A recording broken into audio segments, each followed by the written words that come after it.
It's time for Stevie Rocks. Hey kids, rock and roll, rock on. Welcome to episode 5 and part 5 of the Kinks, my favorite band of all time. Well, I've gone through almost the whole catalog. I got you up to the Arista years where they finally petered out. And next thing you know, they took a break of about a year and a half, which is a long break for them. Usually they were releasing an album a year, almost 2 years. And I had pretty much given up on them. And one day I heard that there was a new Kinks album. I wasn't even excited about it, which is not good. But I went and I got the cassette. It was something called Think Visual. I was like, all right, let's see what this is. Probably more arena rock. I threw it in the tape deck and wow. Much to my surprise, the opening track was called Working in the Factory.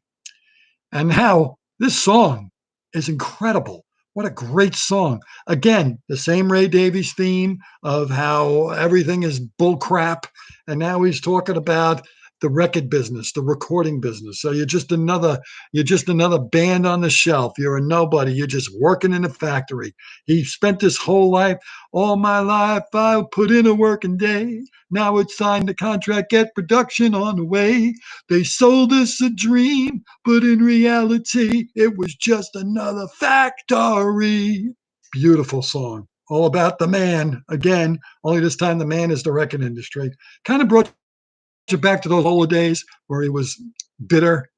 It's more bitterness from Ray, more cynicism, more sarcasm, more arrogance, but with a really good, solid rock foundation. This was on MCA Records, which was so bizarre. It came out of nowhere. Solid album.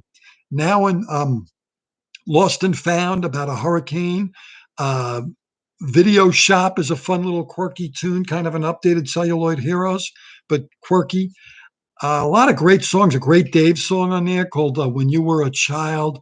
Uh, Natural Gifts, the title track, Think Visual, a really good, solid rock album, and had that quirky charm that I had missed all those years. I really liked that album. But that was it. That was it. Then they waited like another 3 or 4 years, a really long stretch, and they ended up on Columbia Records doing an album called UK Jive, which I got it. I didn't get it. There was a couple of songs in there I liked now and then. Good Dave song, Perfect Strangers. But there was kind of a meh, nothing album. And finally, the last album in 1993, the last album they ever released was Phobia. And again, loud arena rock, very little charm, couple of good songs. But I will tell you one thing, there's one song on that album, and it happens to be the final song on the last album that the Kinks ever released. And it's an unbelievable song called Scattered. It's a beautiful tribute to Ray and Dave's mom who had passed. And it's almost a tearjerker. I mean, it's really just a beautiful, nice, flowing, solid mid tempo rock song with brilliant, brilliant lyrics. And thank you, Ray. What a way to go out. Ah, After that, there was a long break, and Ray came back and did a couple of really interesting solo projects. One called Storyteller, because it was a VH1 series called Storytellers, and it was created by Ray Davies. He very rarely got the credit for it because he never gets credit for anything.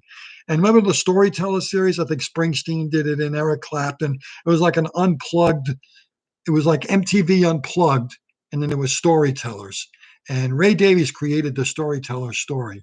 And he did it live in New York City. It was a 3 hour show. It was just him and a guitar player, Bill Shanley, or was it Pete Mathis? I forgot. There was a couple of different guys he used, and it was just the two of them. And he would tell stories of the Kinks, and he did a lot of the Village Green stuff, and he did stuff from Muswell Hillbillies, and it was all acoustic, and it was absolutely beautiful.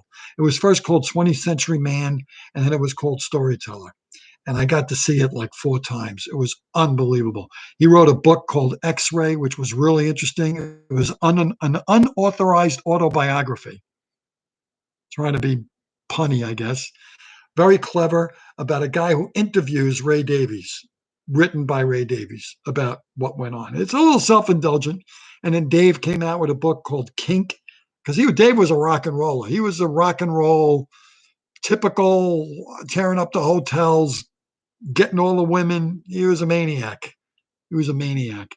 And they didn't get along at all as brothers. They tried to kill each other a few times.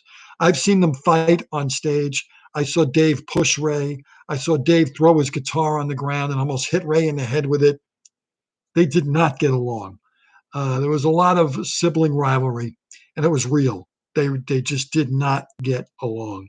And Dave talked about it a lot. He said his brother was insane. He was an absolute perfectionist and could not deal with any of Dave's inconsistencies. And Dave just wanted to be a rocker. He just wanted to be loud and rock.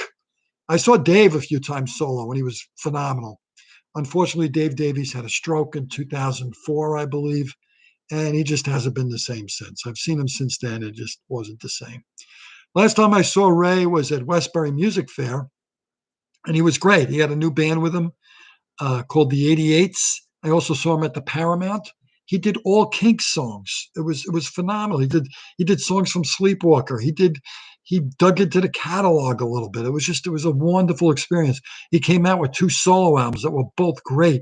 Um, Other People's Lives, and actually 3 or 4 solo albums. And Working Man's Cafe, great solo record by Ray Davies. And the Americana series, he did 2 of those. They're good. He's reminiscing a lot. Sounds like an old guy telling stories. It's a little bit off-putting. It's a little bit too much. His songwriting is still there, but it's nowhere near what it used to be. But anyway, what a journey from 1964 to 2000. I want to say 2012, I think was the last show he did. And I think he's done. I don't know. He's putting out some stuff here and there. There's always been, there's been rumors of a Kinks reunion for 20 years. I don't think it's ever going to happen. I kind of hope it doesn't, because Dave is not well and Ray is getting on. And he got actually had a bad situation. He was in New Orleans one year, and he tried to rescue his girlfriend from a mugger, and he got shot in the leg, and he was in the hospital. He wrote a song about it. It was on Other People's Lives is a terrific solo album, really good. And Working Man's Cafe, both great. Check out the song Vietnam Cowboys, brilliant. Other People's Lives is a great. Getaway is a great song. There's a lot of good songs on there. My next door neighbor is very kinkish. So he's still active. He's produced a lot of stuff for other people. He produced the Turtles album years ago.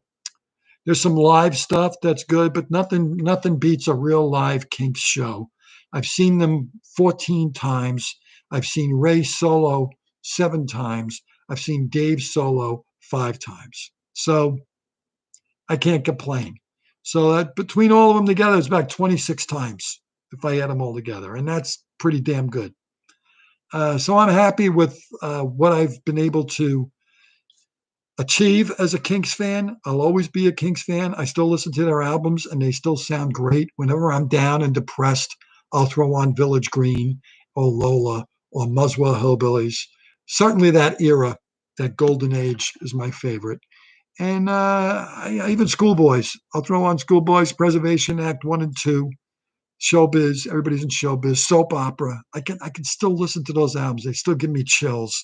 They still connect with me. I still feel them in my heart and in my soul. So God save the Kinks. Listen to them. I hope you get into them as much as I did. And I always felt like I was special because I was a Kinks fan, like nobody else understood the Kinks. Because people would say, "Oh yeah, the Kinks. Yeah, I like that song. You really got me." And Lola, I'm like, yeah, you don't get it. You don't get it. And what inspired me to do this was there was a guy on YouTube that reviews albums, and he reviewed Kinks albums, and he's a fan, but he's right off the bat. I hated what he said. He goes, "They got a lot of good songs." Yeah, they do, but they got a lot of amazing albums. That's it for now. Stevie Rocks. Next episode, that ends my Kinks run. Next episode, the Beatles. Why not? Got to start somewhere. Might as well start with the Beatles. See you later. Thanks for watching. Feel free to subscribe and share. And thank you so much. I really appreciate it. Stevie Rocks. Long live rock. I need it every day.